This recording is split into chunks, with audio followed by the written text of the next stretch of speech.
The chandeliers above the ballroom glittered like frozen rain, their light bouncing off a sea of champagne glasses and sequined gowns. The orchestra swelled as my sister Lila glided through the crowd in her silk wedding dress, her laughter bright enough to silence every other sound.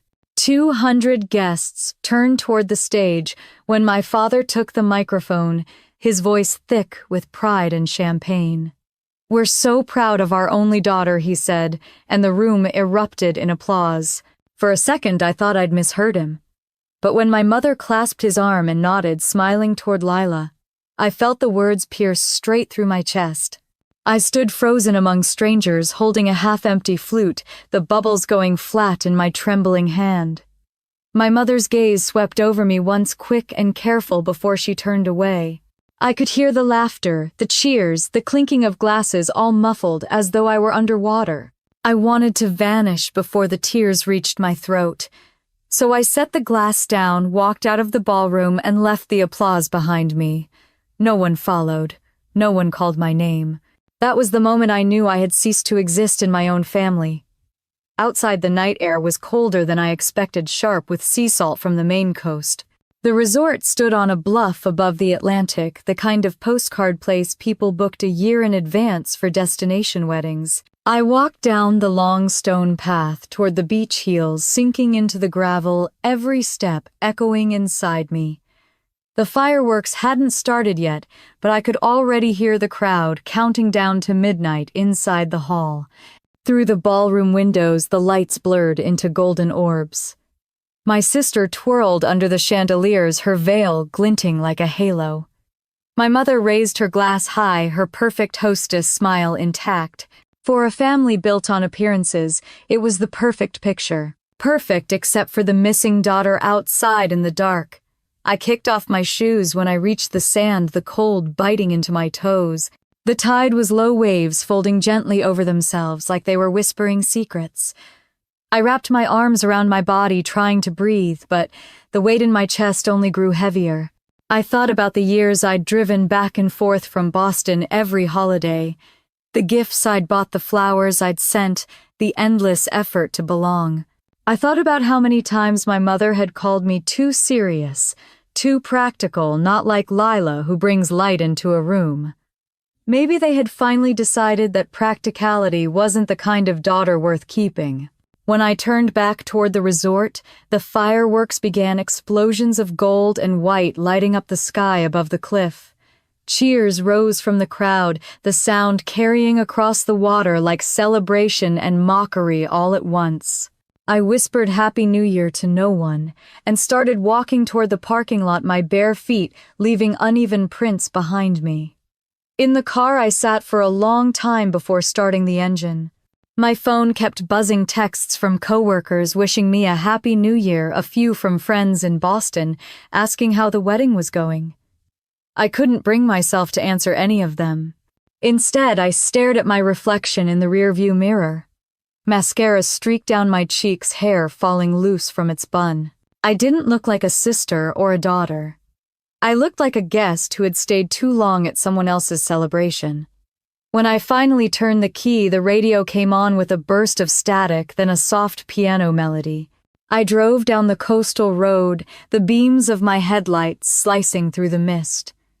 I replayed the moment again and again, my father's voice, my mother's face, the sound of applause swallowing my existence. Every detail felt rehearsed. Even the way they stood together on that stage, a united front. It wasn't a slip of the tongue. It was a declaration. And it worked. No one in that room questioned them. They had erased me so completely that even I was starting to fade. I stopped at a lookout point halfway to town, below the ocean, spread out like a black mirror, reflecting the last sparks of fireworks from the resort. I leaned against the car, closed my eyes, and tried to remember the last time my parents had said they were proud of me. I couldn't. Maybe when I got my MBA, maybe when I bought my apartment downtown. But pride in my family always came with conditions. They loved results, not the person who delivered them. My phone vibrated again. This time it wasn't a text, it was an email notification. The subject line caught my eye, finalized transfer. Property title 42 Lighthouse Road. It was from Camden Bank, the one my parents used for everything. My name was on the CC line, probably out of habit, since I used to handle their online payments years ago. I tapped it open without thinking, and the words blurred under the glow of the dashboard. Beneficiary, Lila Grant Lawrence. Effective January 1. My breath caught. Lighthouse Road. That was the house we grew up in, the one my parents swore would be ours equally someday. The house where my father taught me how to sandwood in the garage, where my mother hosted Thanksgiving dinners that always ended with her criticizing the gravy. It wasn't just a building. It was the symbol of everything we had endured together. And now it belonged entirely to Lila. I sat there in stunned silence, staring at the screen while the engine idled. I scrolled down and saw attached documents, legal signed, notarized. I knew enough from my own work in corporate finance to recognize a deed transfer. There was my mother's signature, my father's, and Lila's. Mine, of course, was nowhere. My heart thudded so hard I could hear it. It wasn't just emotional erasure. It was legal, permanent. The irony was cruel. I had been the one who made the monthly transfers to help pay off that house years ago when Dad's business struggled. I'd sent thousands over the years, never a complaint, never a missed payment, because I thought family meant loyalty. And now the house was a wedding gift to the sister who'd never lifted a finger to earn it. A hollow laugh slipped from my lips. It sounded foreign in the quiet car. I closed the email, tossed the phone onto the passenger seat, and rested my head on the steering wheel. Somewhere far behind me, fireworks still cracked across the sky, celebrating a new year, a new marriage, a new life that didn't include me. I thought of going back, walking into that ballroom, grabbing the microphone and saying, "Actually, there are 2 daughters." But then I pictured my mother's composed smile, my father's polite embarrassment, Lila's perfect shock. They would twist it, dismiss it, turn my pain into more drama to be managed. That was the family pattern: erase the truth, polish the story. So instead, I sat there and let the silence settle. I wasn't sure if the tears on my cheeks were grief or fury. Maybe both.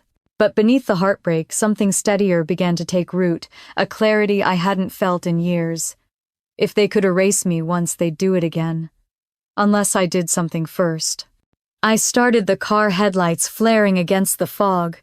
The road back to Boston was empty, the world between years quiet and still. As I drove, I kept seeing that email subject line glowing in my mind like a promise and a warning. At a red light on the edge of town, I finally whispered it aloud. Finalized transfer. The words felt final, but not for me. For them.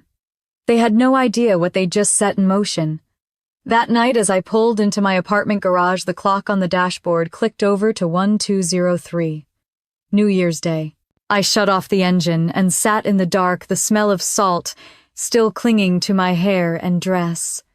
The city was silent except for the faint echo of fireworks in the distance. I opened my phone one last time and stared at the email again, zooming in on the date, the signatures, the proof of betrayal. I exhaled, slowly wiped my face, and whispered to myself, "Happy New Year, Lila." Then I added, quieter but sharper, "You can keep the house. I'll keep the truth." I didn't know yet what that meant, or how far I'd go to prove it. But as the new year began, I knew one thing with absolute certainty. I was done being the invisible daughter. The morning after the wedding felt like waking up inside someone else's life. The dress I'd worn still hung on the back of a chair, wrinkled, reeking of salt and champagne. I made coffee but couldn't drink it. Every sip brought back my father's voice echoing over the microphone, "Our only daughter." The words had burned themselves into my skin. I kept expecting my phone to ring for someone, anyone from that family, to call and say it was a misunderstanding. But no one did. By noon, I gave up waiting. I opened my laptop and found the email again, staring at the words until they stopped looking real. The property transfer had gone through the day before the wedding. It hadn't been impulsive, it had been planned. I knew that because the notary's seal was dated December 29th. They'd known exactly what they were doing. They'd toasted with champagne while handing over the house I'd helped pay for. I opened the files again, combing through every line of legal jargon. There were payment records, signatures, bank routing numbers. I recognized my father's careful penmanship, the same looping R he used to sign my birthday cards. Beside his signature was my mother's perfect cursive Evelyn Grant, and beneath it Lila's new name, Lila Grant Lawrence. The deed now listed her as the sole owner of 42 Lighthouse Road. There wasn't even a mention of me. My hands shook as I scrolled through the fine print. Executed and recorded, it said. My father had taught me that phrase years ago when I helped him file business contracts. Once it's executed, he'd said it's done, no going back. He'd smiled proudly when I got it right. Now that same lesson mocked me. I didn't remember leaving my apartment, only the next moment, standing in the parking garage, car keys biting into my palm. The drive to Camden took 3 hours, most of it along Route 1, with the ocean flickering in and out beside me. Every mile I drove, my anger tightened into something sharper, more focused. I wasn't going to scream. I wasn't going to cry. I was going to find out what else they'd hidden. By the time I reached Lighthouse Road, the sky had turned the color of pewter. The old house stood quiet. The same white clapboard siding and green shutters I'd grown up staring at from the back seat of my dad's truck. It looked smaller than I remembered, almost fragile. There was a just married sign still hanging on the front porch railing, tattered by the wind. 2 champagne flutes sat forgotten on the steps. I parked across the street and sat for a minute, gripping the steering wheel. I hadn't been here since Thanksgiving. My mother had spent that entire weekend talking about Lila's wedding, every sentence a soft criticism disguised as concern. You'll come alone again, Maddie. No date. You know your sister was worried you might feel left out. I'd brushed it off, not realizing how literal that prophecy would become. The front door opened before I could knock. My father stood there wearing his plaid robe, hair sticking up. He looked older than I remembered, his face slack with surprise. Madeline, what are you doing here? I held up my phone with the email pulled open. You want to explain this? He blinked, confused for a second, then sighed. Let's not do this here, honey. Come in. Your mother's resting. Inside the house smelled of lemon cleaner and wilted flowers. Half-empty champagne bottles lined the counter. The dining room table was still covered with gift bags and tissue paper. I remembered wrapping paper fights, birthday cakes, the way Lila used to hide under that table when Mom got angry. Now it all looked staged, like a museum of memories. Dad gestured toward the living room. Sit down. I'll make coffee. I don't want coffee. I want to know why you transferred the house to Lila. He ran a hand through his hair, avoiding my eyes. It's complicated. It looks simple to me, I said. You gave away the only thing left that tied this family together. He sat across from me, shoulders sagging. Lila's got 2 kids now, Maddie. She needs stability.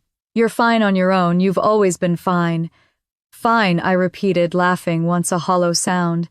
That's what you call it, paying your mortgage for 5 years while you pretend everything's okay? He looked startled. You didn't have to, but I did. I cut in. Because you asked.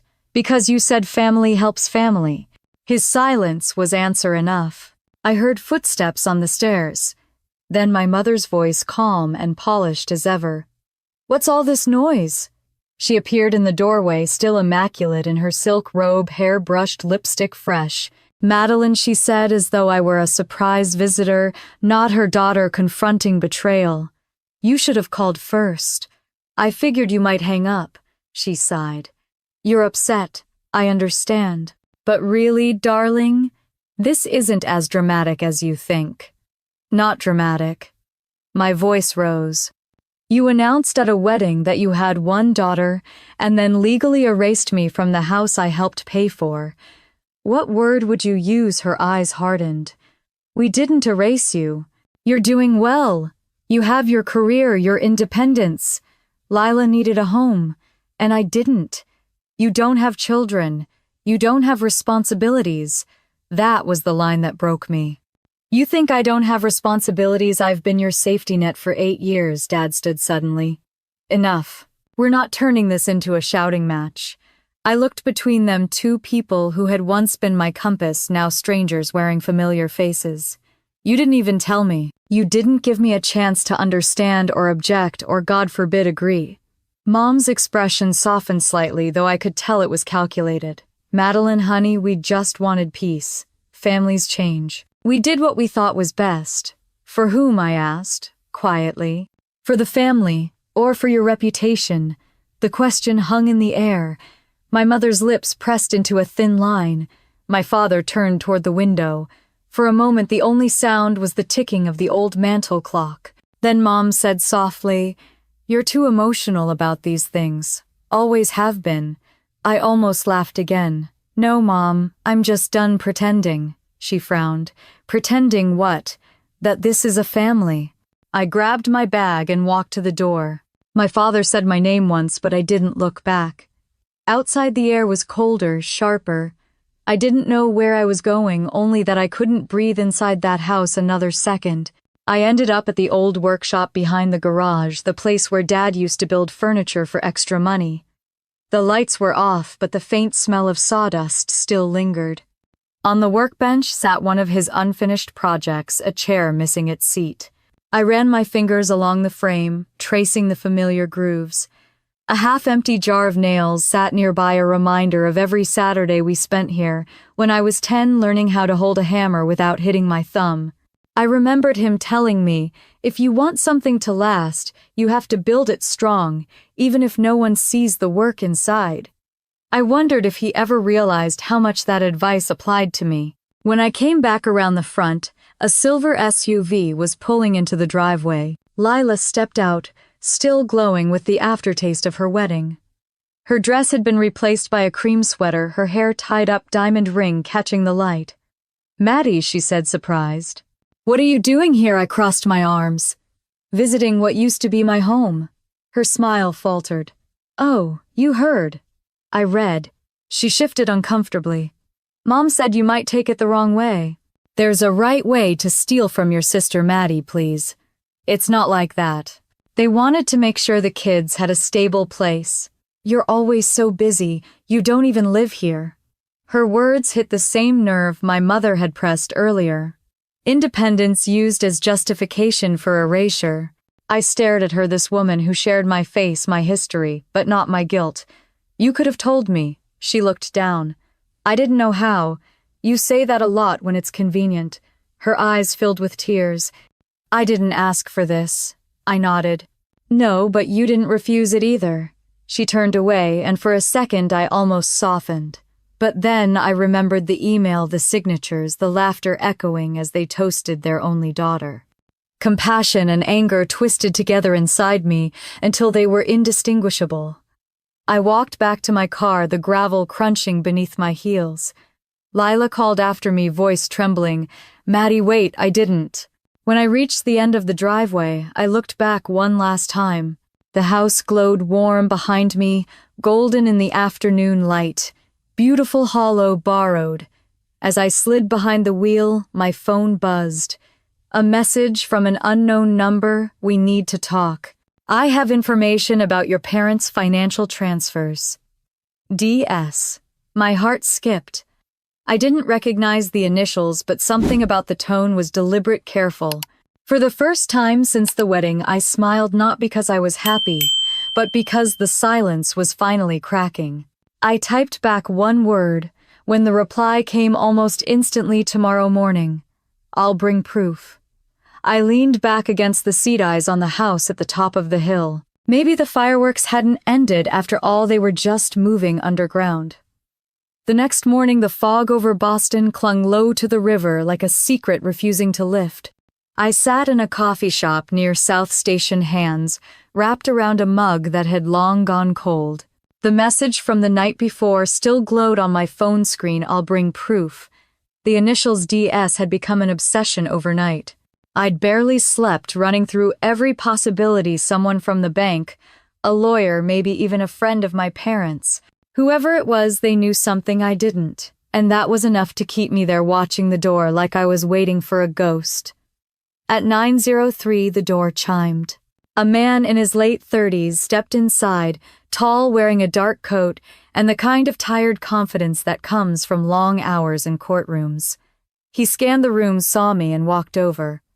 "Madeline Grant?" he asked. His voice was calm but cautious. "Yes," I said. "You must be D.S. David Sullivan," he replied, sitting across from me. "I'm an attorney. I used to handle corporate fraud cases for Camden Bank before I opened my own firm. We've actually crossed paths before years ago when your father refinanced the house." I was in-house counsel then. The name clicked faintly in my mind. I remembered a polite man shaking hands with my father in our living room while my mother served coffee in her favorite china cups. That was before the debts, before everything started slipping. David set a small folder on the table between us. "I'm not here to cause trouble," he said quietly. "But after what I saw in the property transfer last week, I couldn't look the other way. There are inconsistencies, big ones." I leaned in. "What kind of inconsistencies?" He flipped open the folder. Inside were copies of documents, familiar ones. The deed transfer, a notarized statement, my parents' signatures, and then another form I hadn't seen before titled Mortgage Satisfaction Statement. David pointed to a section near the bottom. "See this line? It says the loan was paid off entirely last July." "That's impossible," I said. "They were still making payments in November. I transferred the money myself." He nodded. "Exactly. The mortgage wasn't paid off with family funds. It was cleared using a short-term bridge loan taken out in your father's name and co-signed by your sister." I stared at him. "Lila co-signed. But she didn't even live in that house." "She claimed she did," he said, pulling another document. "The loan application lists her as a resident and contributor to household income.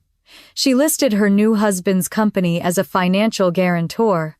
My pulse pounded in my ears. "You're saying they lied on official documents?" "I'm saying they orchestrated a transaction that looks to any trained eye like a deliberate scheme to remove you from the picture." I sat back, letting his words sink in. "Why would they do that?" He hesitated, studying me.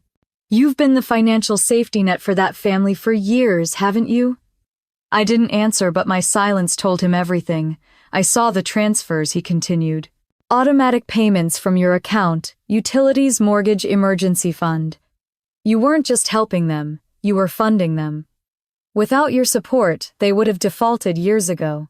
The weight of it pressed down on me like an old bruise. I'd always told myself it was love, obligation, duty. I'd never once called it what it really was, dependence. David slid another paper toward me, a printout of a bank ledger. "This line here," he said, tapping a transaction, $180,000. A home equity loan taken out 3 months before the wedding. The repayments line up perfectly with your deposits. I looked at the page, disbelief turning to anger. So my money wasn't paying down their mortgage, it was paying off a new loan. "Yes," he said. "A loan they used as collateral for the business merger between Grant Interiors and Lawrence Holdings." I froze. "Grant Interiors, my father's company." He nodded again. "It's been restructured under the new entity Lawrence and Grant Design. According to state filings, your parents now hold only 40% of the company. 60 belongs to the Lawrences." The words hit like a punch. They sold it, technically they merged. But the effect is the same. They relinquished control, and they used funds from your contributions to make it happen. For a moment, I couldn't speak. I saw flashes of my childhood in that workshop behind the house, my father teaching me to sand a cabinet, my mother sweeping sawdust from the floor while humming Sinatra. That business wasn't just a paycheck, it was our family's identity. And now it was gone, traded away in a merger I hadn't even been told about. David watched me carefully. "I know this is a lot to process," he said. "But there's more." I looked up, bracing myself. "What else?" He pulled out one final sheet, an email printed on letterhead from a law firm in Portland. "This was sent from your mother to an attorney named Victor Langley. It discusses asset protection strategies, specifically transferring property ownership to prevent potential creditor claims from family members. Family members, I repeated slowly. Meaning me, yes. I stared at the words until they blurred.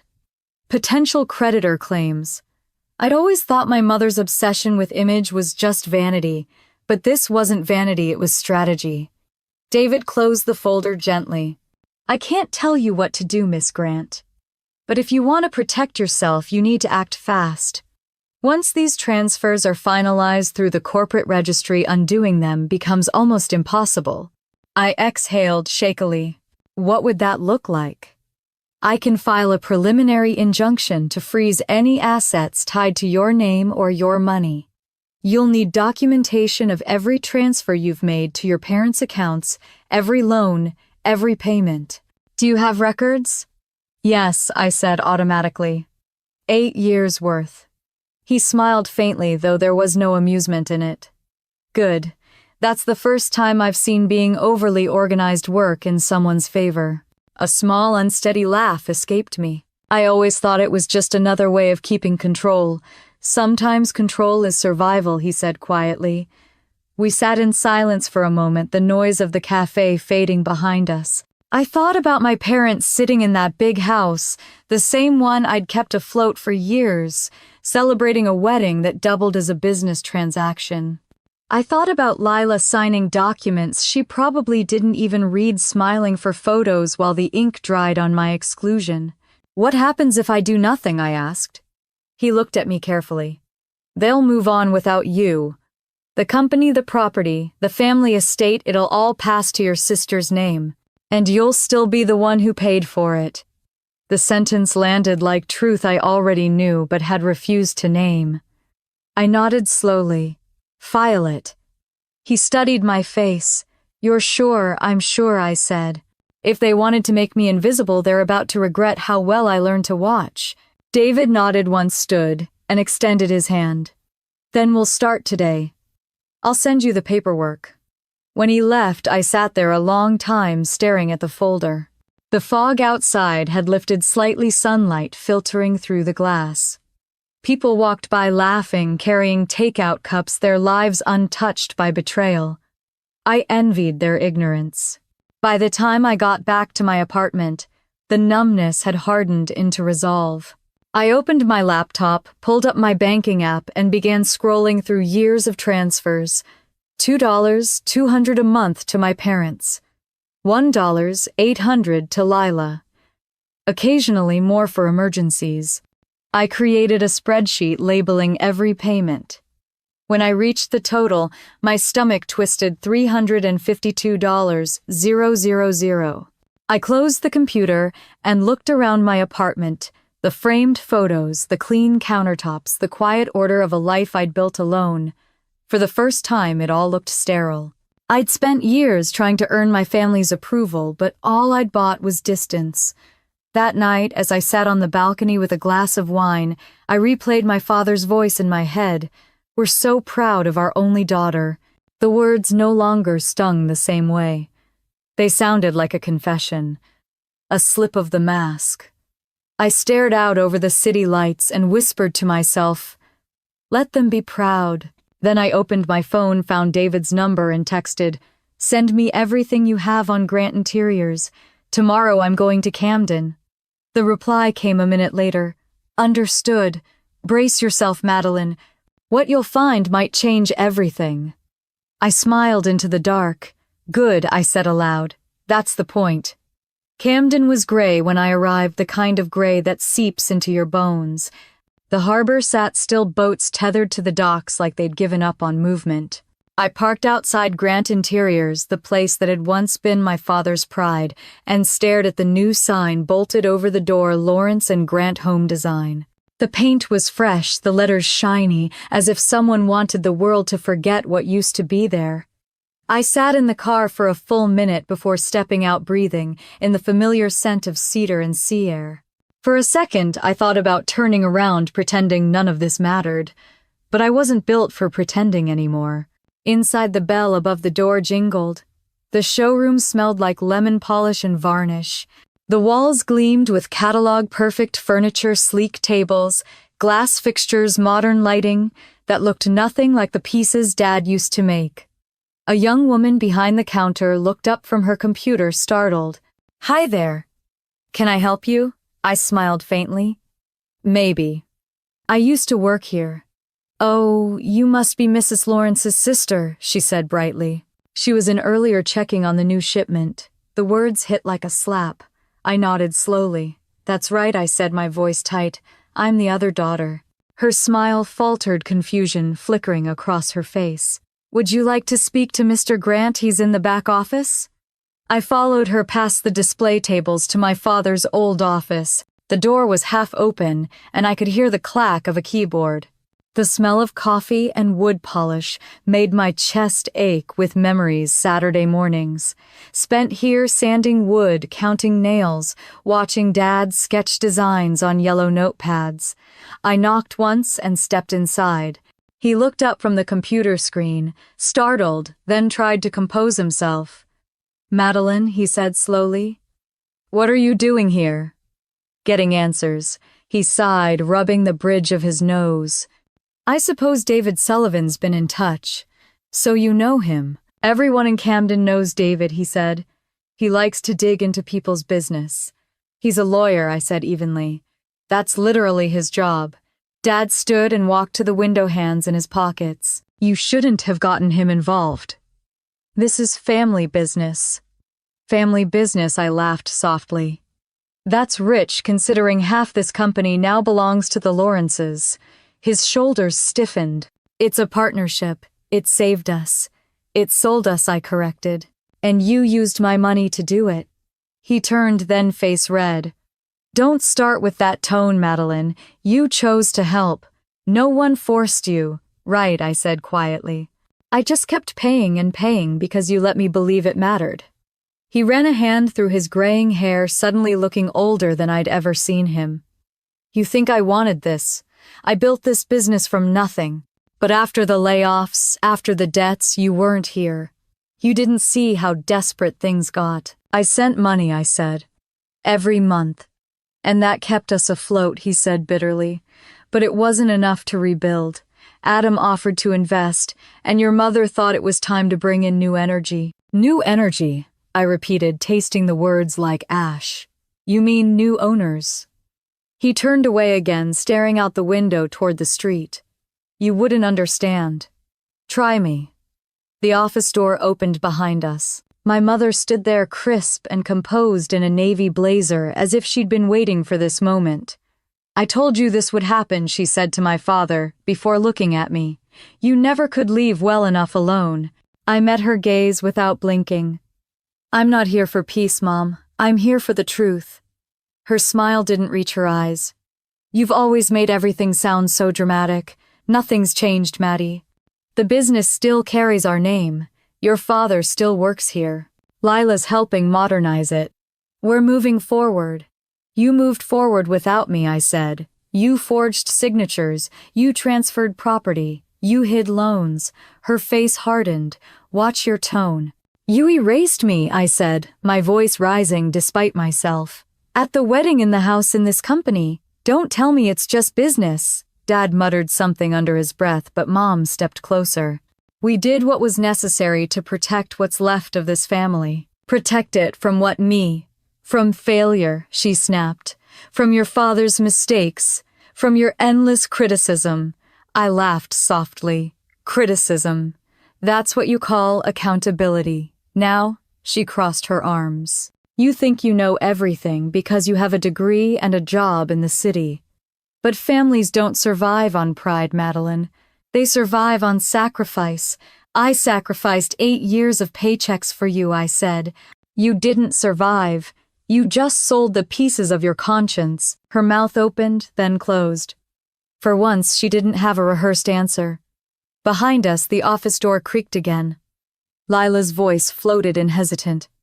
"What's going on?" I turned. She stood there, clutching her phone, eyes darting between us. "Mom, I could hear you from the front." Mom exhaled sharply. "It's fine, sweetheart. Your sister's just upset." Lila looked at me, her brow furrowing. About what? I stepped forward, holding up one of David's documents. About this. The home equity loan you co-signed. The one where you claim to live in this house. Her mouth fell open. I didn't know it was a big deal. Mom said it was just paperwork. Paperwork? My voice broke into a laugh. You signed away everything and didn't even bother to ask what it meant. Lila's face flushed. I was just trying to help. You helped yourself, I said. You got a house, a company, and a family that applauded you for existing.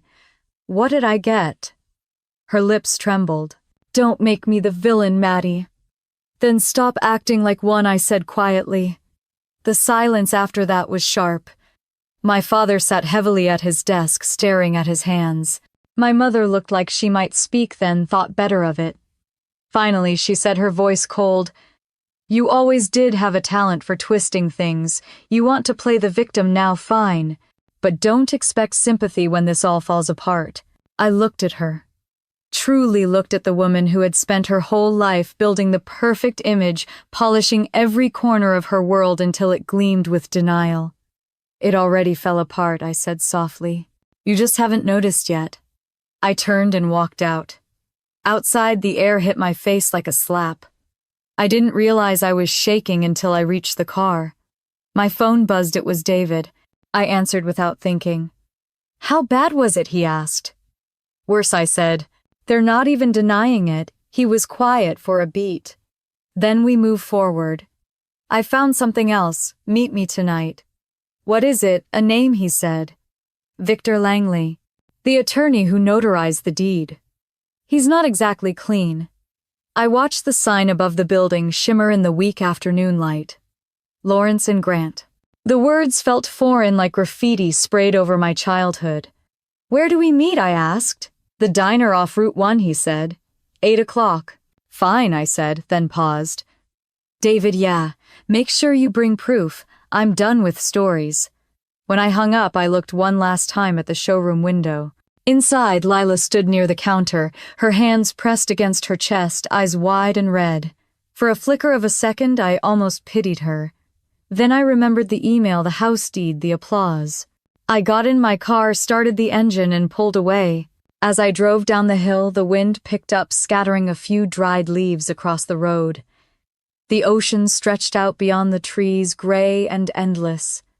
I thought of my father's words, families don't survive on pride. Maybe he was right.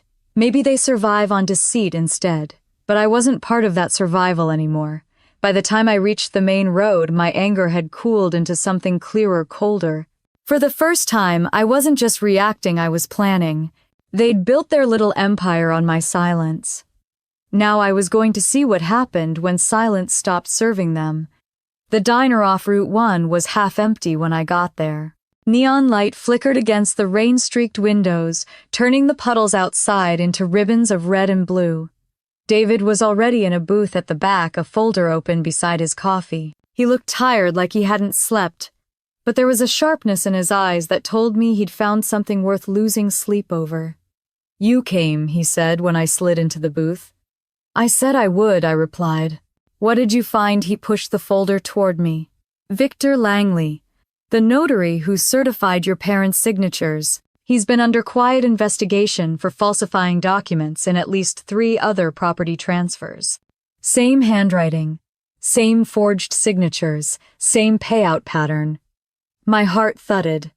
A payout, he nodded. $15,000 deposited into his account the day after the Lighthouse Road transfer. Source, Lawrence Holdings. The name rolled through my head like static. Adams Company. Exactly, David said. Your brother-in-law's firm paid the notary. That's fraud, plain and simple. I stared at the printed bank statement, the numbers crisp and undeniable. $15,000. A betrayal measured in digits. So they bribed him to make it legal. They bribed him to make it invisible, he corrected. I leaned back, trying to steady my breathing. The sound of rain tapping against the window filled the silence between us. How do you prove something like that? You don't have to prove it alone, he said. Langley's already agreed to meet. He's scared. He wants to make a deal before this goes public. When David checked his watch, tomorrow morning. His office in Portland. If what he says is true, we'll have everything we need. I nodded slowly, staring at the folder as if it might catch fire. And if he's lying, then we keep digging, David said. But my gut says he's ready to talk. I took a sip of the coffee he'd ordered for me. It was bitter and burnt, but I needed something to anchor myself. What happens after we get the proof? Then we go to the State Fraud Division, he said, and you file an injunction to freeze all assets tied to that transaction. The company, the house, everything.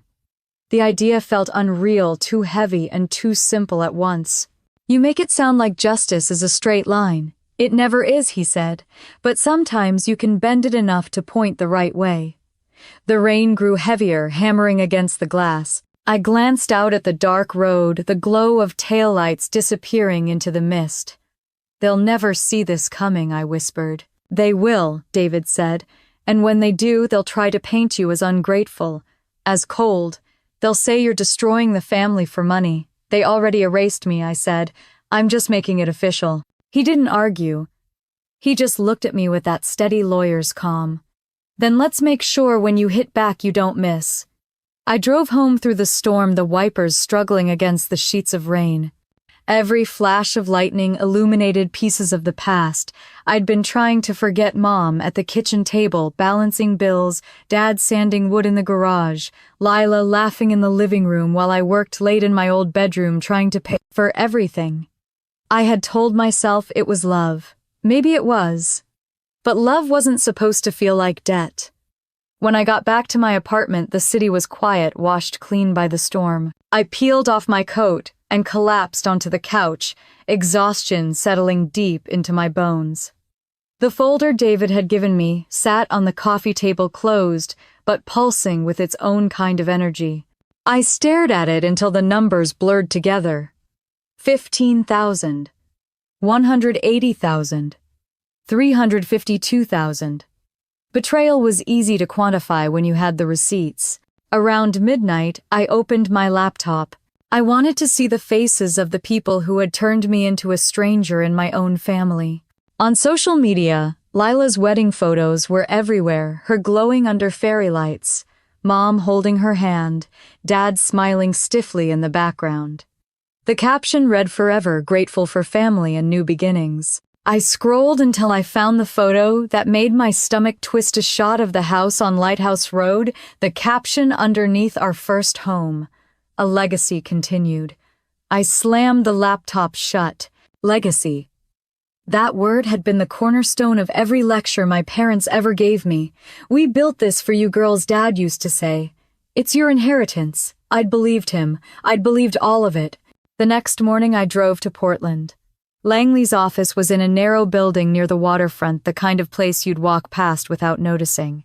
David was waiting inside, flipping through his notes. The notary arrived a few minutes later, a small, nervous man with thinning hair and an overcoat that looked too big for him. He wouldn't meet my eyes. I didn't want to do it, Langley said, voice trembling. They said it was harmless, just a formality. David leaned forward. You falsified a signature, Mr. Langley. That's not harmless. Langley nodded quickly. I know. They told me she agreed to the transfer, that she didn't want her name on the deed anymore. They even showed me an email. What email? I asked. He hesitated. From your mother. Evelyn Grant. She said you were too busy to come in person, but had approved the paperwork. That's a lie, I said, cold creeping into my voice.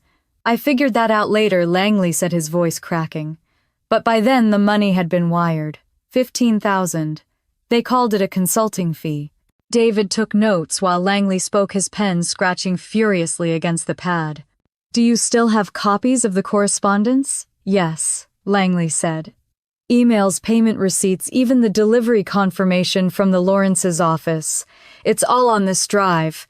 He slid a small USB stick across the desk. I just want to make it right. When we left his office, I stood on the sidewalk staring at the gray water of the bay. The air smelled like salt and metal, sharp enough to sting. David handed me the drive. This is it. This is the nail in their coffin. I thought I'd feel relieved, I said quietly. But all I feel is tired. That's normal, he said. Justice always starts out looking like grief. That night I drove back to Camden again. I parked near the harbor and sat there engine running, watching the lights shimmer on the water. My reflection in the windshield looked older than I remembered. Stronger maybe, but lonelier too. I thought about calling them, about giving them a chance to explain, to apologize. But explanations were just another kind of manipulation, and apologies didn't rebuild trust. The next day I met David again to review the files from Langley's drive. There were dozens of emails between my mother, the Lawrences, and Langley, discussing timelines, payments, even how to manage potential emotional fallout. They had planned my exclusion down to the last detail. One message from my mother stood out: Madeline will understand eventually. She's practical. She knows family decisions aren't personal. I stared at the words until my eyes burned. Family decisions. That was what betrayal looked like when it wore polite clothing. David closed the laptop. This is enough to file the injunction. I can have it on the judge's desk by Monday. I nodded, barely hearing him. My mind was back at the wedding, the applause, the lights, the way my mother avoided my eyes. They'd built that entire night on a foundation of deceit. And I'd stood there applauding with everyone else, too blind to see it. When David left, I sat alone in my apartment, surrounded by silence. The city outside pulsed with life, but I felt detached from it all. I poured myself a glass of wine, lifted it toward the window, and whispered, "Here's to family. May they finally learn what they taught me, nothing lasts if it's built on lies." I drank, feeling the burn spread through me, steadying my hands. Then I opened my phone and texted David, "File it. Let's end this." As soon as I hit send, I felt something shift inside me, not rage, not relief, but resolve. The kind that comes when you finally stop waiting for people to change. Outside, thunder rolled across the harbor. Somewhere far off, a church bell chimed 6 times. I watched the reflection of lightning flicker across the glass and whispered to myself, "You wanted a fresh start, Mom. Let's see how you handle one that doesn't come with applause."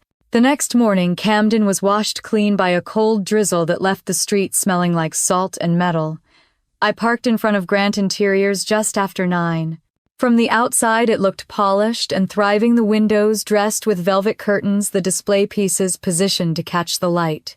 But I knew better. Polished surfaces were my family's favorite disguise. Inside, everything gleamed too much. The walls, the furniture, the smell of lemon wax. Gone were the warm oak tables and hand-carved chairs my father once prided himself on.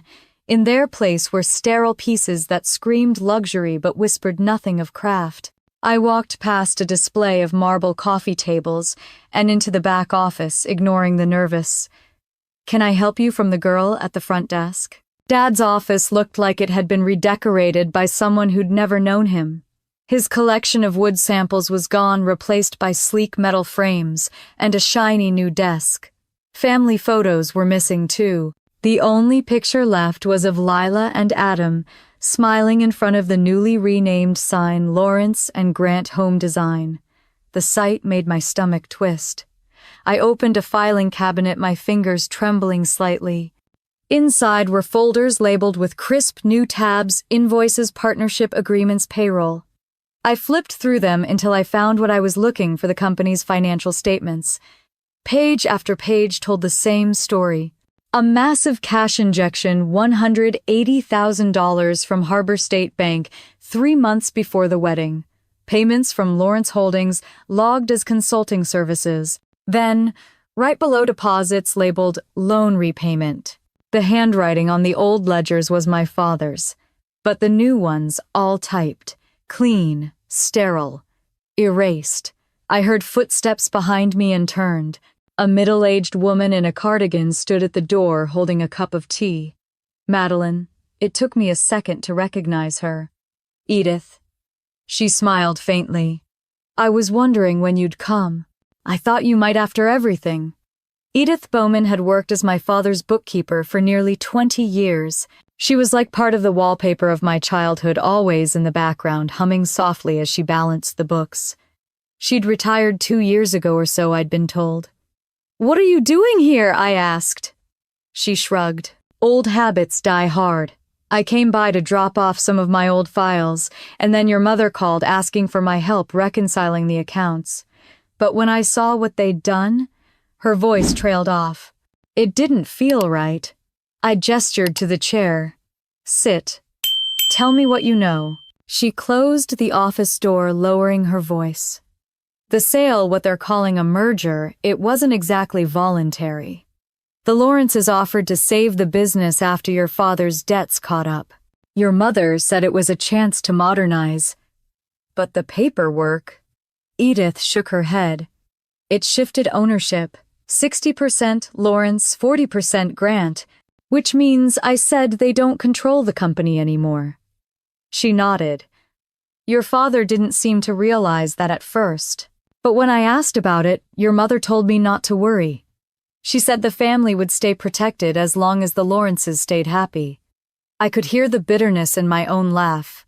"Sounds familiar." Edith hesitated, then reached into her purse. "I shouldn't show you this," she said, "but you deserve to see it."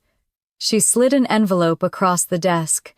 Inside was a copy of a bank transfer, $50,000 from the business account to an account under Lila's name dated 1 week before the wedding. The memo line read bonus divided by personal expense. My chest tightened. "They gave her money from the company." Edith nodded. "Your mother called it a wedding bonus. Your father signed it." I stared at the document, my pulse hammering. "And she knew." "Of course she knew," Edith said softly. "Evelyn knows everything." I leaned back in the chair, staring up at the ceiling. "They didn't just steal my inheritance," I said. "They used my money to build her future." Edith placed a hand on my shoulder. "You can fix this, you know. But it's going to get ugly." "It already is," I said. By the time I left, the drizzle had turned to steady rain. I walked around the back of the building to the workshop, the one Dad had always claimed would never change. He was there, standing by the window, sanding a piece of wood like he used to. He looked up when I walked in. "You again?" he said quietly. "What now?" I dropped the folder on his workbench. "This. 50,000 to Lila, out of the company's account." He didn't look surprised. "She's family. So am I." He flinched just slightly. "You don't understand how things work, Maddie. When you have children, you'll see." "I have parents," I said. "That's enough experience." His jaw tightened. "Your mother did what she thought was best." "No, she did what made her look best." He turned away, rubbing his temples. "You don't know the pressure we were under." "Then tell me," I said. "Tell me the truth for once." He looked up at me, his eyes tired. "We were drowning. The business was failing, the bank was calling every week. Your mother said the Lawrences could save us. She said Adam would invest, but only if we put Lila's name on everything. I didn't want to, but—" He stopped, voice cracking. "I didn't want to lose the house. So you lost me instead." He looked like he wanted to say something, but the words died in his throat. That was when she appeared. My mother's voice cut through the sound of rain against the windows. "There you are." She stood in the doorway, her umbrella still dripping.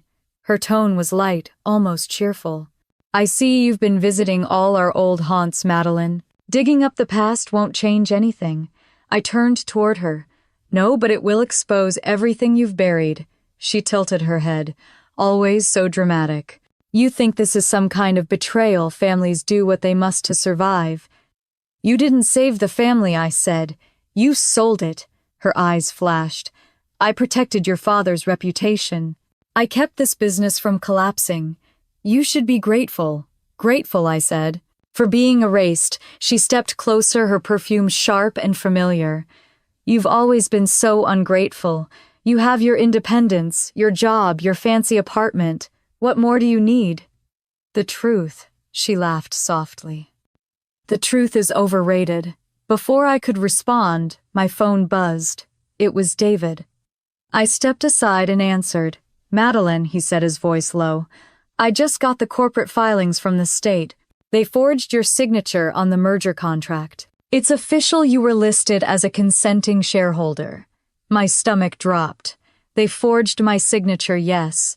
We can prove it. The handwriting doesn't match. I'm emailing the documents now. I hung up staring at my mother. You forged my name. Her expression didn't change.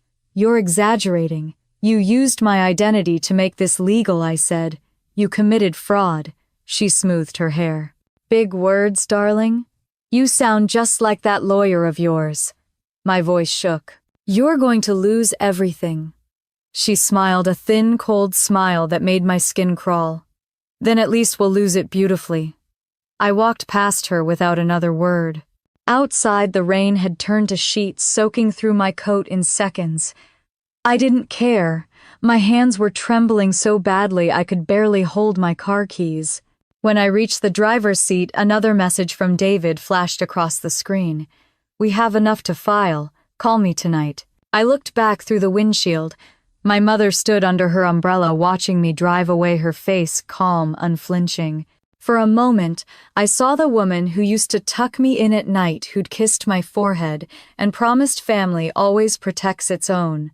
But that promise was gone, washed away like the name on the building behind her. As I pulled onto the main road, I whispered, "You taught me loyalty. Now I'll teach you consequence." The rain blurred the road ahead, but I didn't slow down. The invitation came from Aunt Anne the next morning, her voice soft and careful on the phone, like she was talking to someone standing on the edge of a cliff. "Your parents are coming to dinner tomorrow," she said. "So is Lila. They're saying it's time the family sat down and talked." I laughed quietly. "Talk. That's rich." "Madeline," she said gently, "maybe it's a chance to clear the air before it gets worse." "It's already worse," I said. "They just don't know it yet." The line went silent for a moment, and then she said, "Then maybe it's time they did."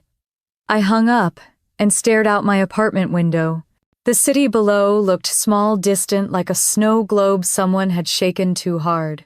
The light from the street lamps bled into the early dusk, and for the first time since this began, I felt a strange calm.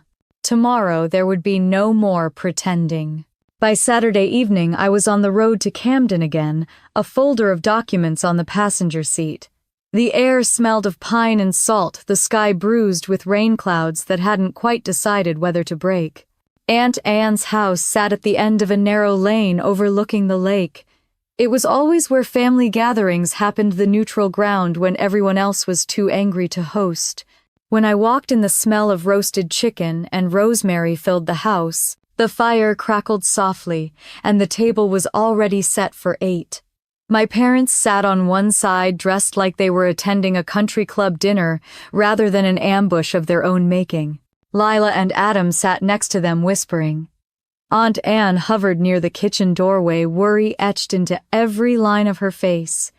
"Madeline," my mother said with a tight smile. "You made it." "Of course," I said. "Wouldn't want to miss a family reunion." The silence that followed was the kind you could feel on your skin. My father cleared his throat, gesturing toward a chair. "Sit down. Let's not make this more difficult than it already is." I sat, setting the folder down beside my plate. Lila tried to smile, but it looked fragile, the kind of expression people wear when they already know they're on the losing side. Mom was the first to speak. "We've all said and done things we regret," she began, her tone measured. "But dragging our private matters into court isn't the answer. You could ruin us, Madeline." I looked at her across the table. "I'm not the one who forged signatures and stole a company." Her jaw tightened. "That's a very harsh way of putting it." "It's an accurate way," I said. Dad set down his glass with a sharp click. "We're still your parents. You could show a little respect." "Respect is earned," I said quietly. "You lost it when you decided my name was negotiable." Lila reached for her water glass, voice trembling. "Can we not do this now?" Aunt Anne's trying to help. "Maybe we can find a solution." I turned to her. "You want a solution? Start by admitting what you signed." Her face drained of color. I didn't know it was fraud." Mom sighed. "It wasn't fraud. It was estate planning. You're twisting everything to make us look like villains." I opened the folder and spread the documents across the table like a dealer laying down cards. "These emails say otherwise. Payments from Lawrence Holdings to Victor Langley. Transfers from the company account to Lila.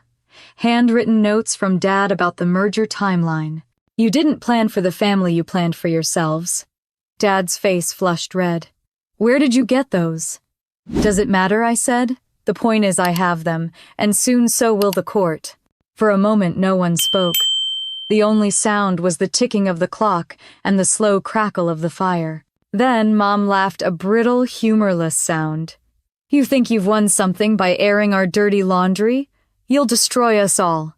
I met her eyes. No, Mom. You destroyed us when you stood at that wedding and said you had one daughter.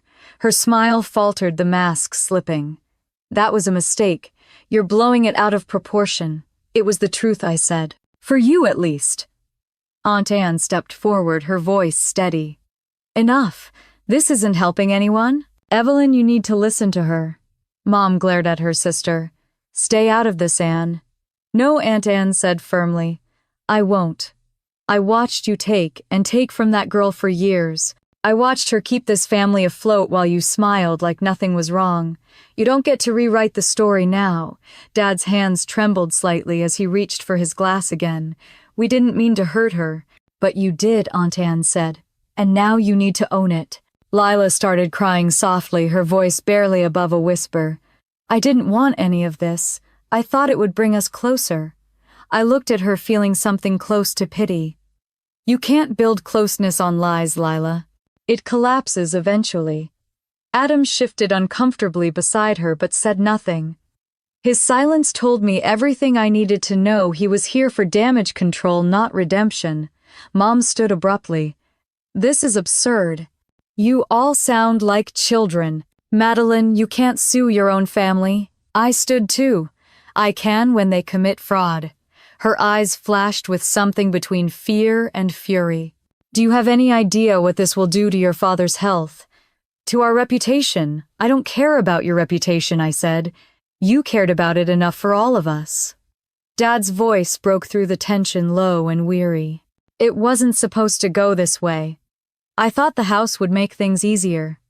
Easier for who, I asked. For Lila. For you. Because all it did was show me exactly where I stand. Mom's face softened slightly. You're still our daughter. No, I said. I'm your mistake that learned to speak. The words hung heavy in the air.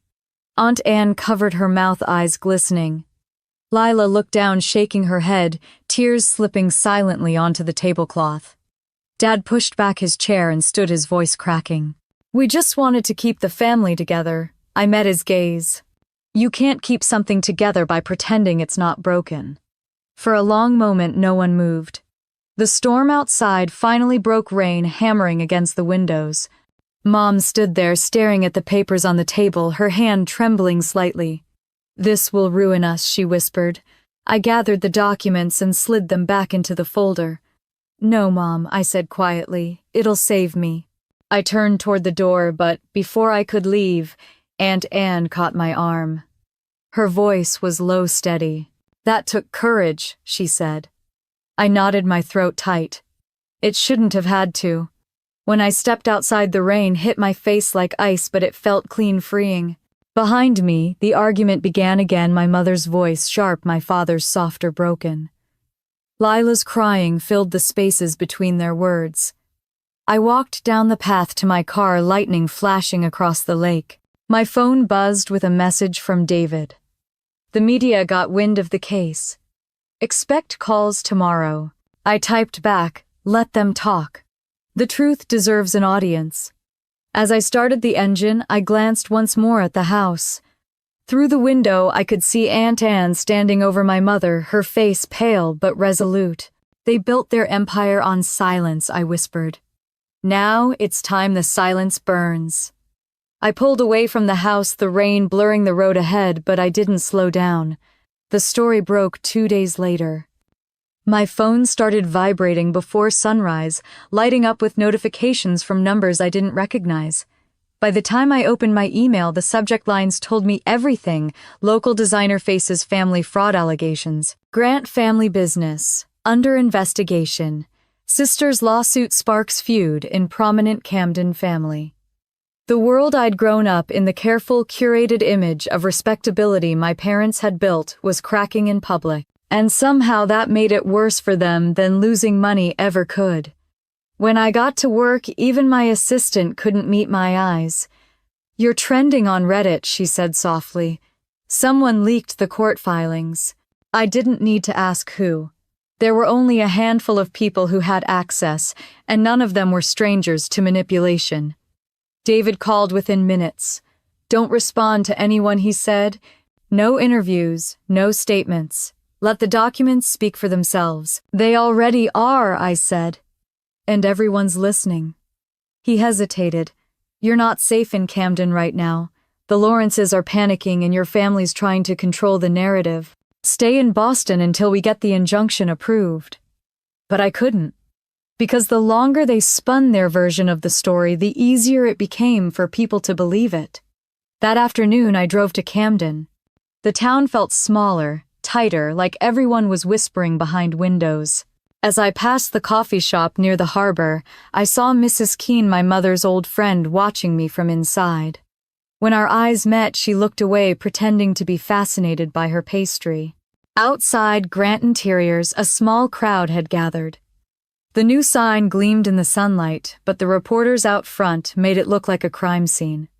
"Miss Grant, do you have any comment about the allegations? Did your family really forge your signature? Is it true your parents transferred assets to your sister to avoid inheritance claims?" Their voices blended into a single suffocating hum.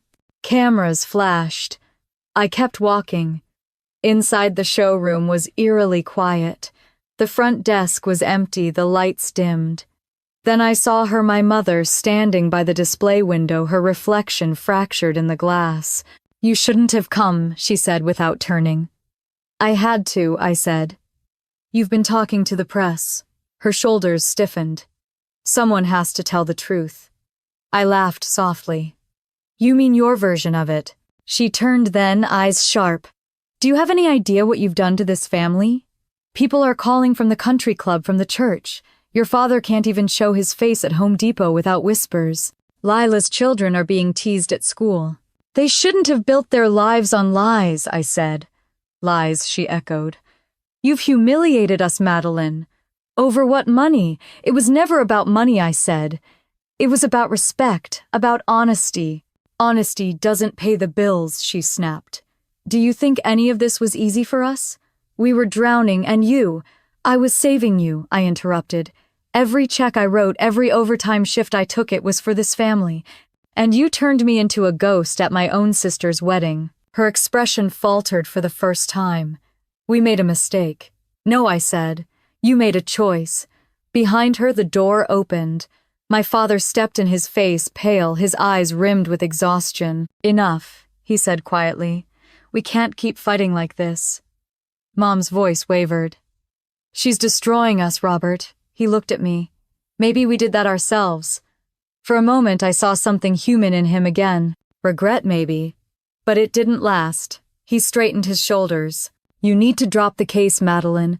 The lawyers are saying if you push this any further, the business will collapse completely." "It already has," I said. "You just can't admit it." He sighed, rubbing his temples. "You don't understand. The Lawrences are threatening to sue. They'll come after everything, our house, our savings, Lila's share." "Then let them," I said. "You should have thought of that before signing my name." His eyes widened. "You think this will make you happy, watching your family fall apart?" "No," I said. "It'll make me free." He flinched like I'd hit him. My mother turned away, staring out at the street where the reporters waited. "You've always been so cold," she whispered. "So unyielding. You got that from me." Her admission surprised me more than her insults ever could. Dad moved closer, his voice lower now. "You can still fix this. Withdraw the complaint. We'll sign over part of the company to you quietly. No one needs to know." I stared at him. "You think I'm negotiating? Everyone has a price," he said. "Not me," I said. "Not anymore." I turned and walked out before they could respond. Outside, the reporters surged forward again, shouting questions. I didn't answer any of them. I just kept walking until I reached my car.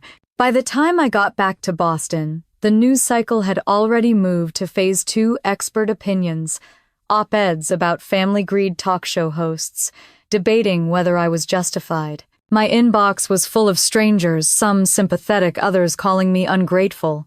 That night, David came by my apartment with takeout and a printed copy of the injunction. "It's filed," he said.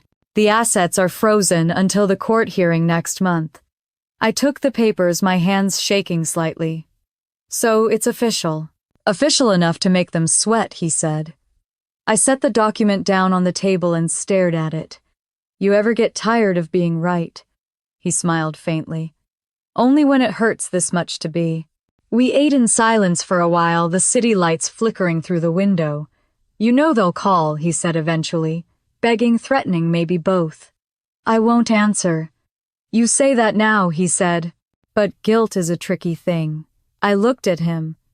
"So is justice." That night, I couldn't sleep. The storm outside beat against the glass, steady and relentless. I kept thinking about Lila's kids, about Emma and Tyler, how innocent they were in all this. They didn't choose deceit, they just inherited it. Around midnight, my phone buzzed. It was a message from an unknown number. "You think you've won, but you don't know what Adam's capable of." I stared at it, heart pounding. Then another came seconds later. "Back off before someone gets hurt." The air in the room seemed to thin. I took a screenshot and sent it to David. "Guess who's playing dirty now?" he called immediately.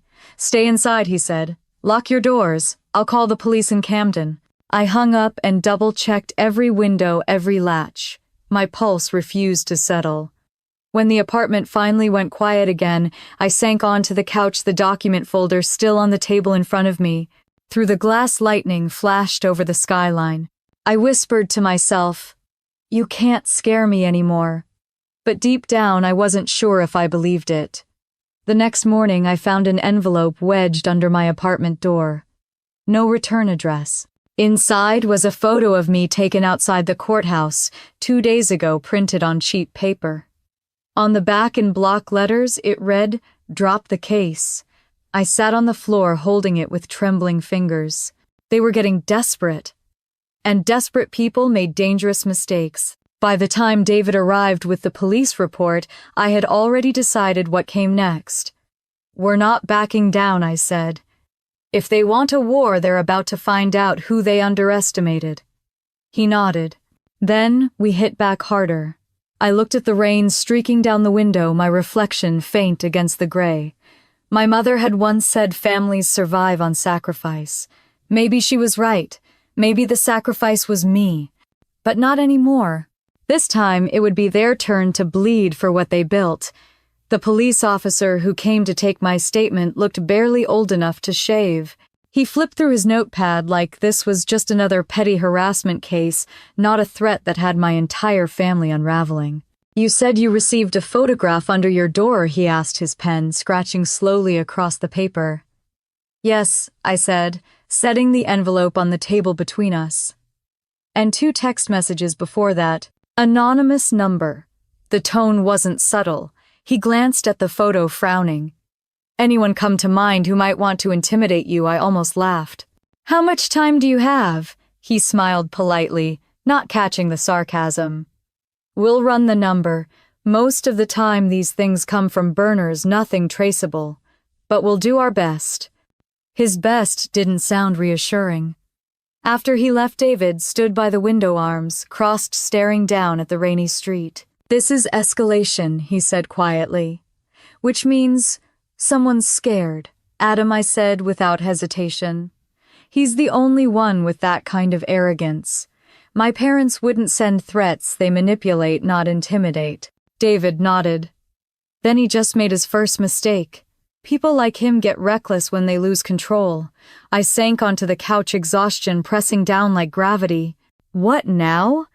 "Now," he said, "we tighten security, document everything, and wait for the court date. The injunction gives us leverage. We don't need to provoke them." But patience had never been my strength. That evening, as thunder rolled over Boston, I opened my laptop and started digging.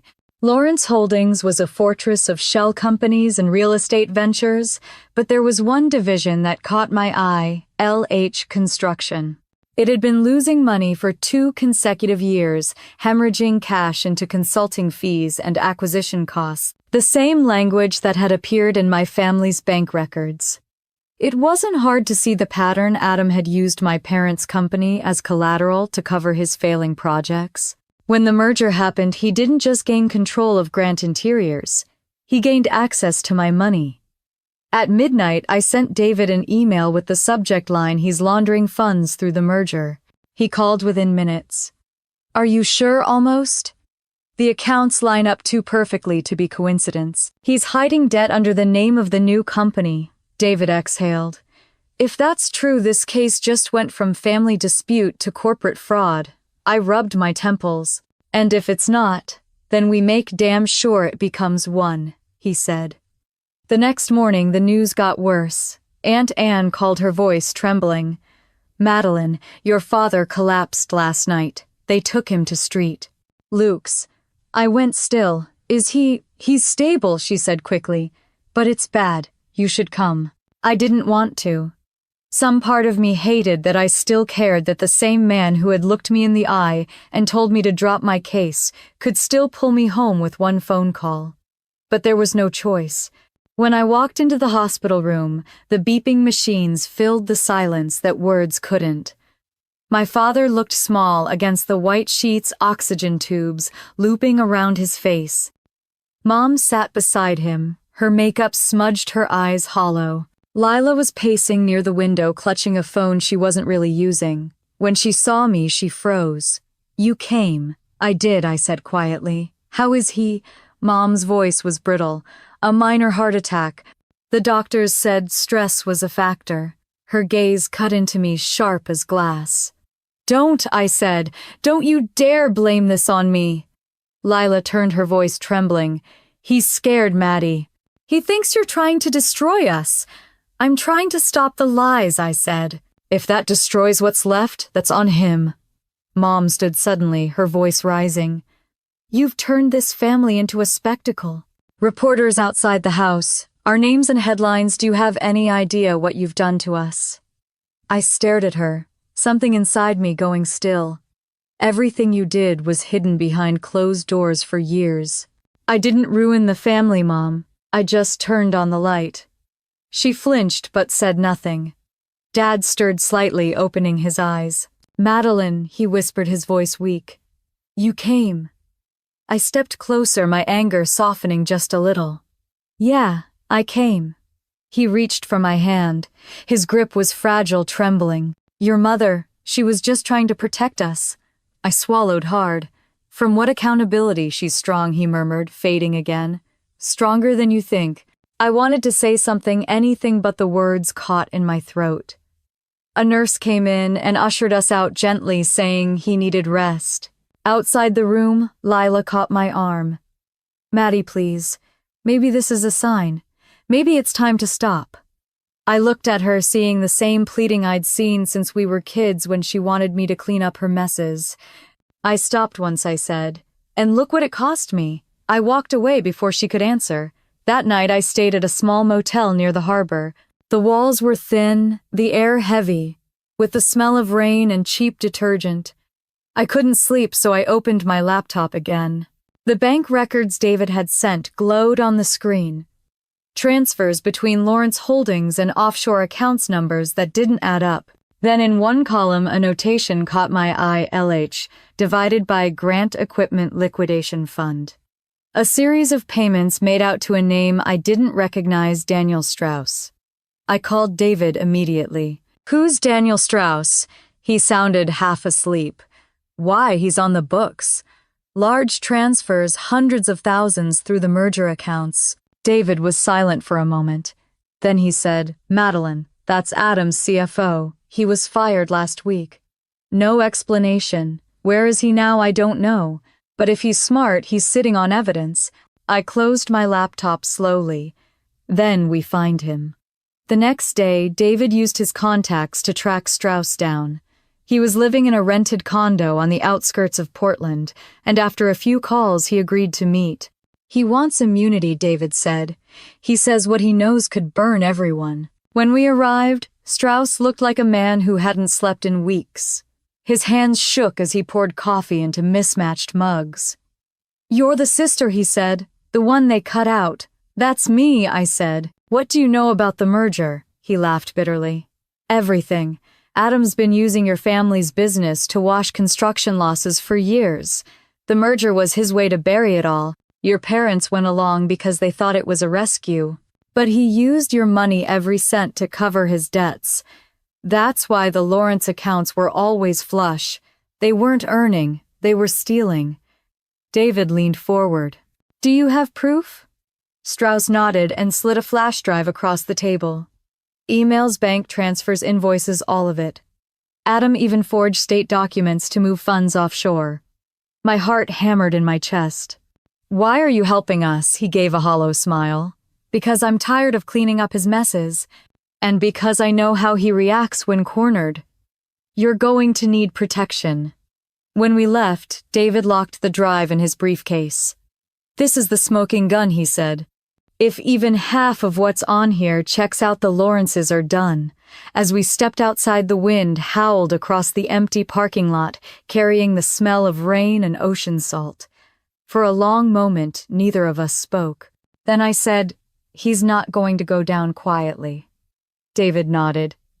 "No, but neither are you." That night, I drove back toward Boston, my mind spinning with everything Strauss had said. My father's tired voice, my mother's denial, the flash drive heavy in David's briefcase.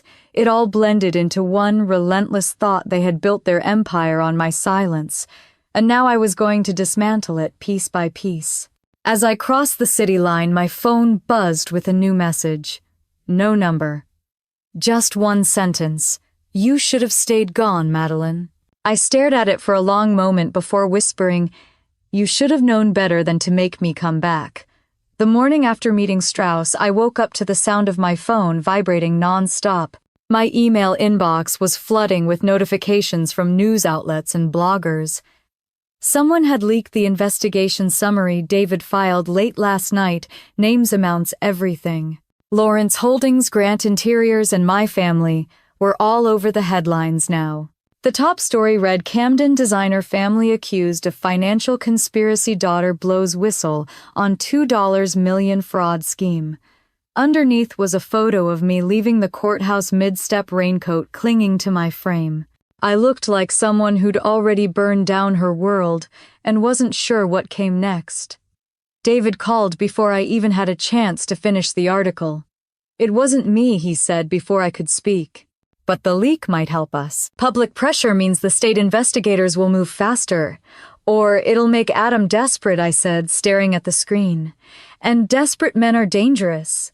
He didn't disagree. "Just stay put, Maddie. The fraud task force will subpoena the Lawrences within the week.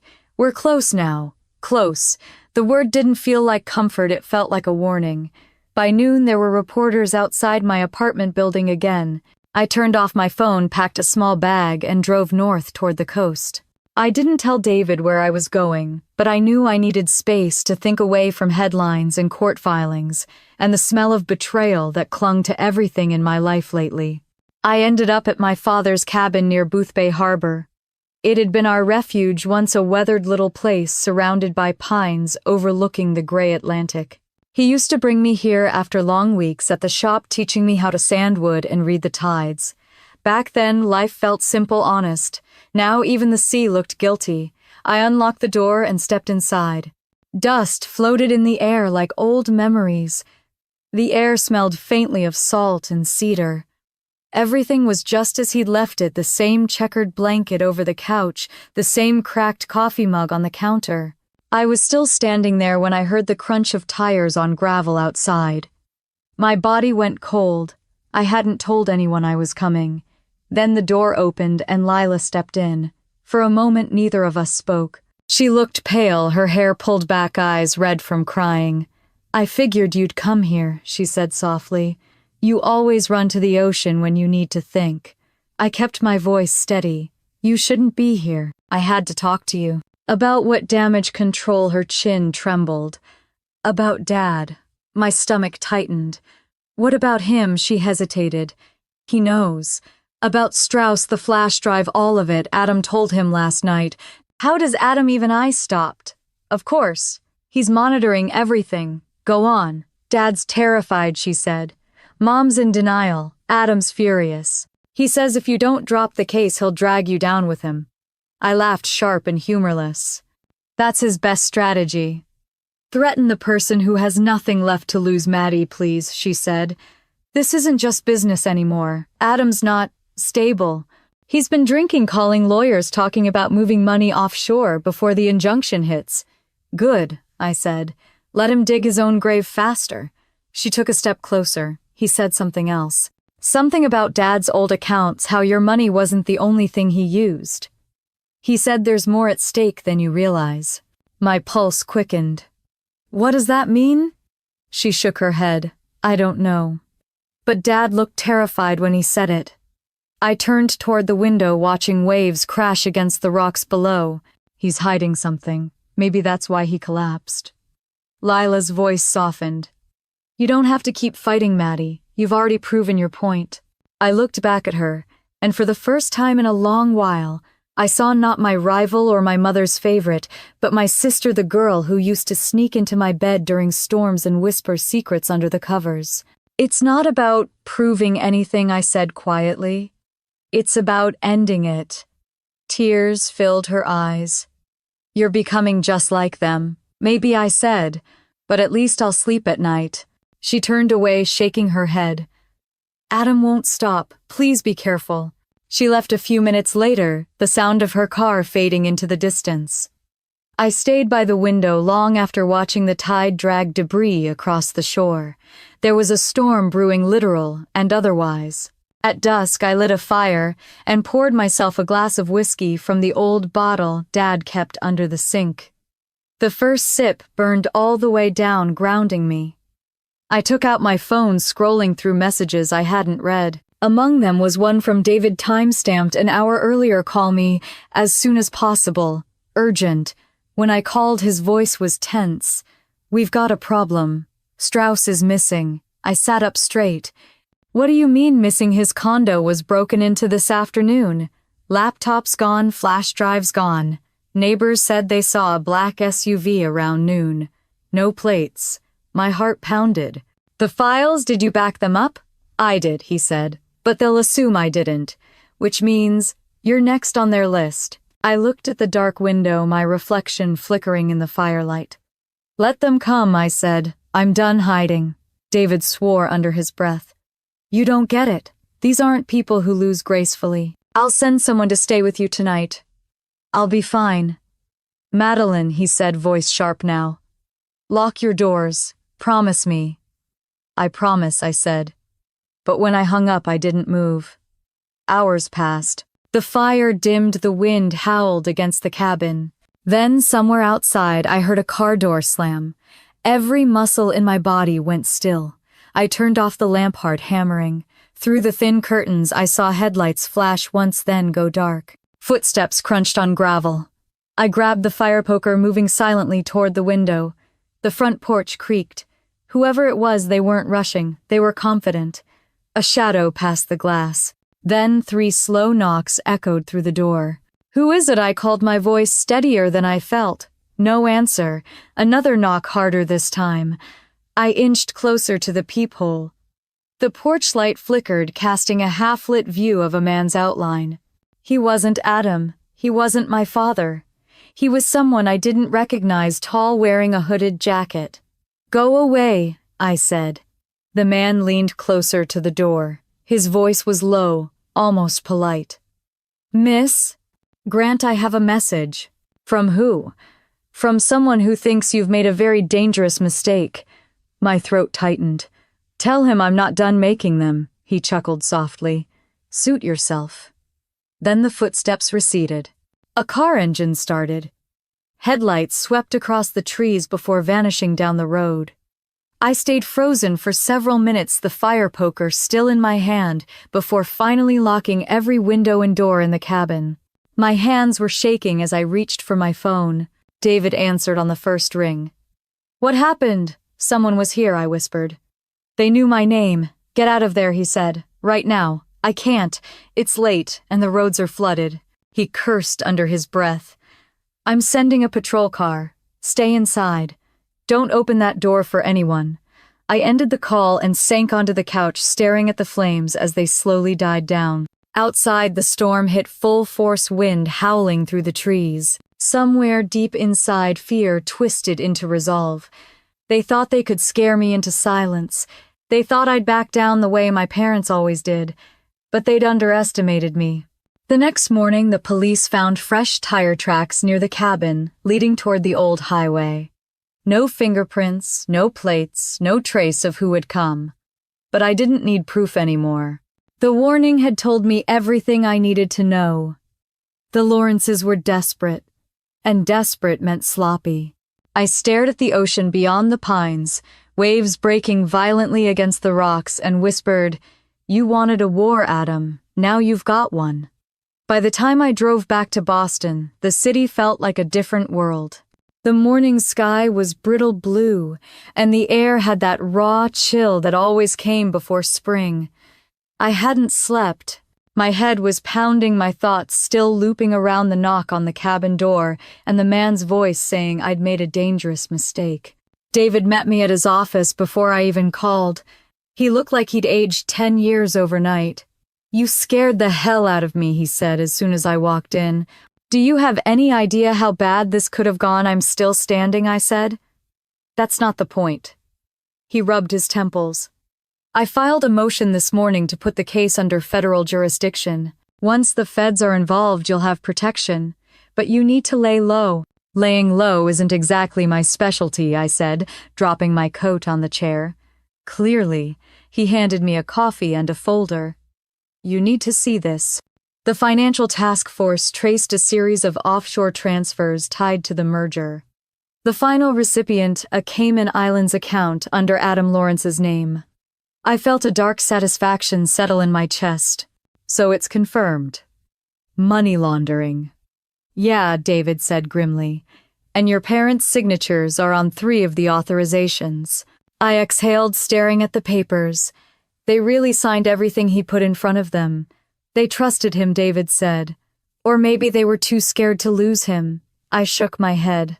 No. They weren't scared of losing him. They were scared of losing what he made them look like. Before he could respond, his phone buzzed. He answered, listened, then swore softly. That was Detective Harris. They found Strauss, alive, but barely. By the time we reached the hospital, the place was crawling with law enforcement.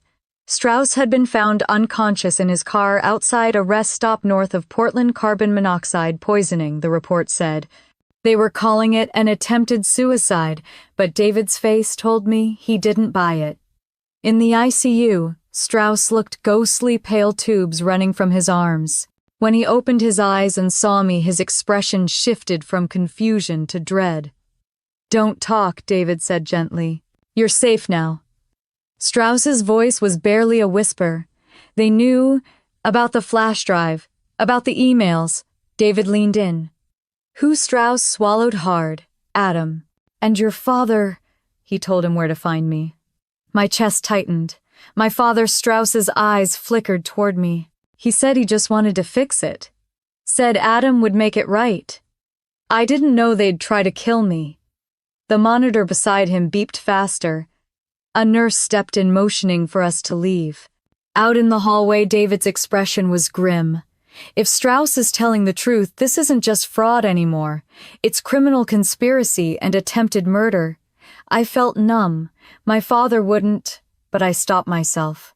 I'd said those words too many times before. David's phone buzzed again.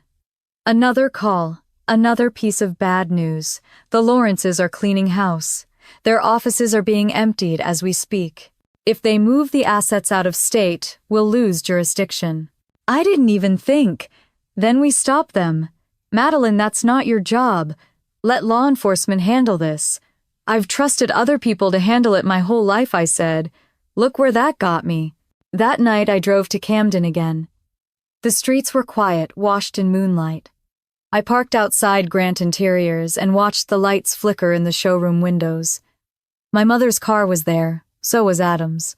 I walked up the path, each step fueled by something deeper than anger resolve. When I opened the door, their voices hit me first. "You said this would stay private," Mom hissed. Adam's voice was steady but cold. "I said I'd contain it. I didn't promise miracles." "You forged her name," Dad snapped. "We trusted you," Adam laughed softly. "You trusted me because I'm competent, Robert. Because you were drowning. Don't start pretending you didn't know how deep the water was." I stepped into the room. "Then maybe it's time we all stop pretending." They froze. My mother's hand flew to her chest. "Madeline, don't," I said. "Don't say my name like it still means something to you." Adam turned, eyes narrowing. "You shouldn't be here. Neither should you," I said. "But here we are." Dad looked exhausted, older than I'd ever seen him. "Maddie, please. This isn't what it looks like. It's exactly what it looks like," I said, holding up my phone. "I have Strauss's statement. The police know about the attempt on his life. You think they won't connect that to the people who had the most to lose?" Adam smirked. "You really think I'd leave fingerprints?" "No," I said, stepping closer. "But you left a trail of money, and that's harder to wash off." He took a step forward, his tone dropping to a low hiss. "You have no idea who you're dealing with."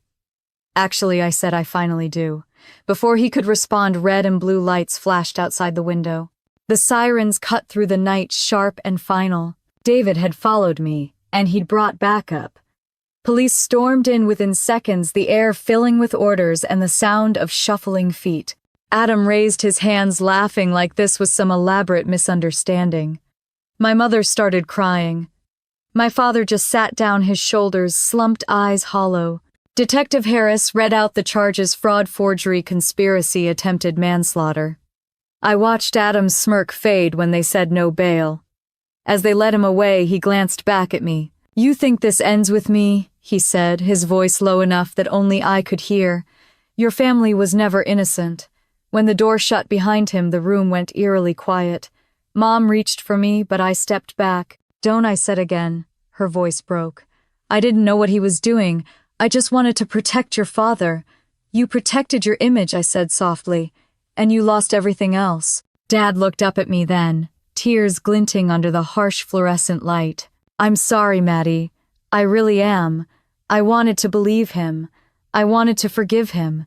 But all I could feel was the weight of 8 years of lies pressing against my ribs." David appeared beside me, placing a gentle hand on my shoulder. "It's over," he said. But it didn't feel over. It felt hollow, like the aftermath of a fire, everything still smoking but the flames already gone. The next morning I woke to the news that Adam had confessed.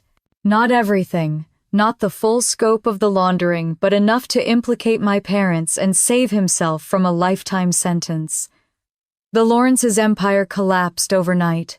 Their accounts frozen, their offices sealed. My parents were released pending trial, but their reputations were destroyed. Camden turned on them fast. The same people who'd toasted their success at Lila's wedding now whispered behind their backs at the grocery store. Lila called me that afternoon. "They're moving out of the house," she said quietly. "Mom can't stand the reporters. Dad's talking about selling." I didn't know what to say.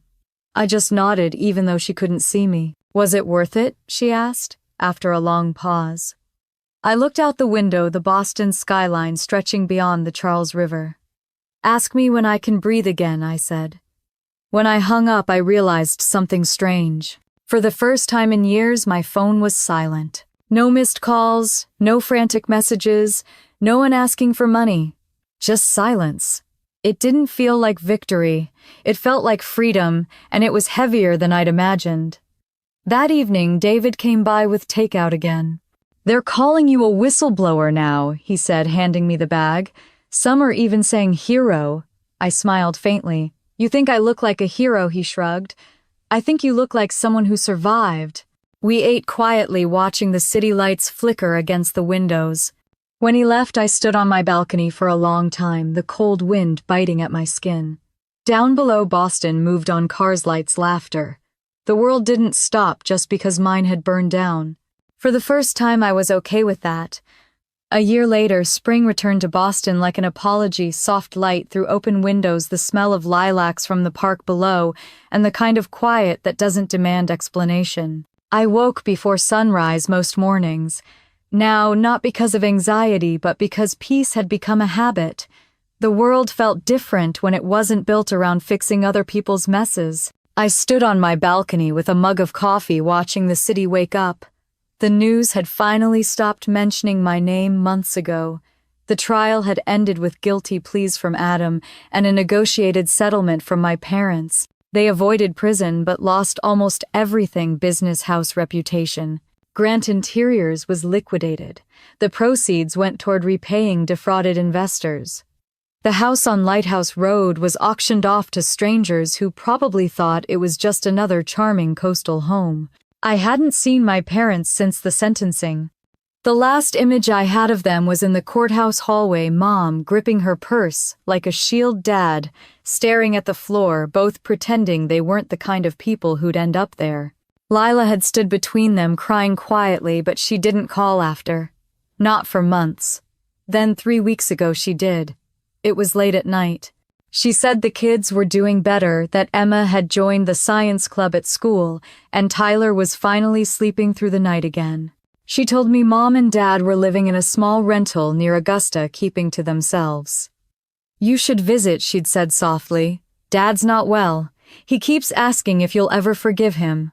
Forgive. The word had sat heavy in my chest ever since. I took a sip of coffee, trying to imagine what forgiveness even looked like now. Maybe it wasn't a conversation or a grand gesture. Maybe it was just letting the past stop feeling like quicksand. My phone buzzed on the counter. A text from David. Lunch today, I'm near the courthouse. Your favorite Thai place. I smiled. A year ago, our conversations had been about legal strategy, deadlines, and evidence. Now they were about travel plans and restaurant recommendations. He'd become the only person in my life who'd seen every version of me. The daughter, the whistleblower, the wreck, and somehow still treated me like I hadn't shattered along the way. Meet you there at 1, I typed back. Before heading out, I glanced around my apartment. It looked different these days. Plants by the window, framed photos from hikes and work events, little signs of life I'd ignored before. On my desk sat the plaque my company had given me last month, Excellence in Corporate Ethics and Compliance. It was ironic, maybe poetic, that the girl whose family once built lies into blueprints now lectured Fortune 500 companies on transparency. At the restaurant, David was already seated, scrolling through his phone. When he saw me, he stood with that quiet, easy smile that had once belonged only to colleagues, but now belonged to something deeper. You look rested, he said. I sleep now, I said, sliding into the booth. It's my new thing, he grinned. You deserve it. We talked about work, travel, small things, normal things, the kind of conversation that doesn't orbit around disaster. But halfway through lunch, his tone shifted. I got an email from Lila, he said. I looked up. You did, he nodded. She wanted to know if I'd pass along a message. Your father's condition is worse. Heart failure. The doctors don't think he has much time. The fork paused in my hand. When she didn't say, soon. The noise of the restaurant blurred around me, the clinking of dishes, the murmur of conversations, the steady hum of life continuing. I felt like I was watching it all from behind glass. David reached across the table. You don't have to go, he said gently. You owe them nothing. I stared at the condensation sliding down my water glass. Maybe not. But I owe myself an ending. 2 days later, I drove to Augusta. The highway was quiet, bordered by pines just beginning to show their first hints of green. I hadn't been back to Maine since the trial. Every mile felt like walking backward through time. Their new place was a modest one-story rental near a retirement community. I parked across the street and sat for a moment watching the curtains flutter. When I finally knocked, it was Mom who opened the door. She looked smaller somehow. The woman who'd once commanded every room now stood in front of me wearing a faded sweater. Her hair unstyled, her eyes tired but clear. For a long moment, neither of us spoke. Then she whispered, "You came." I nodded. Lila called. Her lip trembled. "He's been asking for you." Inside the house smelled like chamomile tea and antiseptic. Dad was in a recliner by the window, a blanket over his knees, an oxygen machine humming beside him. He turned his head when he heard me and tried to smile. "Maddie," he said softly, "you look good." I swallowed the lump in my throat. "So do you." It wasn't true, but it felt necessary. He gestured weakly toward the chair beside him. "Sit." I did. The silence between us was fragile, heavy with everything we'd never said. Finally, he whispered. I didn't know how to stop it. "Your mother, she said it was temporary. That Adam would fix everything." "I know," I said. He nodded slowly. "I should have protected you." A tear slid down his cheek, and that broke something in me. I reached for his hand, thin, cool, trembling, and held it. "You did the best you could," I said. "I just wish your best hadn't hurt so much." He tried to smile again. "You're stronger than I ever was." For the first time, I believed him. He passed 2 weeks later. Lila called me in the middle of the night, her voice raw and broken. I drove up the next morning, arriving just as the hospice van pulled away. Mom was on the porch, staring out at the empty road. When she saw me, she didn't speak. She just stepped forward and hugged me, the kind of hug that said everything words couldn't fix. At the small memorial a few days later, there were no reporters, no lawyers, no whispers about scandal. Just family. Lila spoke first, her voice shaking as she talked about Dad teaching us to build things, to keep our hands busy when our hearts hurt. When it was my turn, I said only one thing. He taught me how to recognize the weight of wood, the worth of work, and the danger of silence. I finally learned to listen. Afterward, I walked alone to the edge of the cemetery, the spring wind tugging at my hair. The sky was clear, impossibly blue. For the first time, the ache in my chest didn't feel like grief, it felt like release. That night back in Boston, I sat on my balcony again. The city glowed below me, steady and bright. I poured a glass of wine and raised it toward the skyline. "For endings that make room for beginnings," I whispered. My phone buzzed. A message from David.